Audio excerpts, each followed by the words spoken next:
Shalom. All praises to the Most High and His Son, Christ the King, and to the 12 tribes scattered, greetings.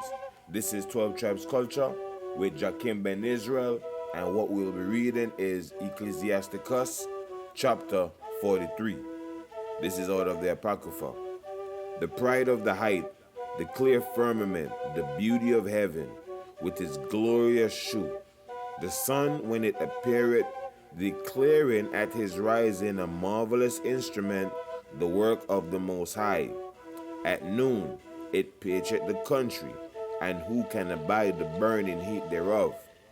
A man blowing a furnace is in works of heat, but the sun burneth the mountains 3 times more, breathing out fiery vapours, and sending forth bright beams, it dimmeth the eyes.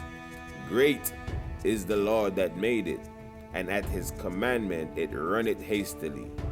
He made the moon also to serve in her season, for a declaration of times and a sign of the world. From the moon is the sign of feast, a light that decreaseth in her perfection.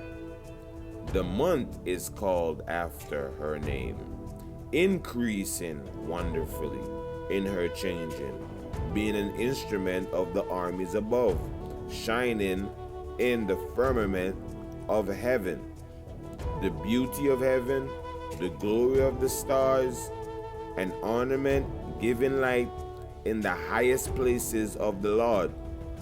At the commandment of the Holy One, they will stand in their order and never faint in their watches. Look upon the rainbow and praise him that made it. Very beautiful it is in the brightness thereof. It compasseth the heaven about with a glorious circle, and the hands of the Most High have bended it. By his commandment he maketh the snow to fall apiece, and sendeth swiftly the lightning of his judgment. Through this the treasures are open, and clouds fly forth as fowls. By his great power he maketh the clouds firm, and the hailstones are broken small.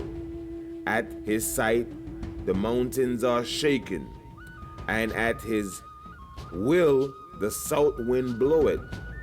The noise of the thunder maketh the earth to tremble, so that the northern storm and the whirlwind, as birds flying, he scattereth the snow, and the falling down thereof is as the lightning of grasshoppers. The eye marveleth at the beauty of the whiteness thereof, and the heart is astonished at the raining of it.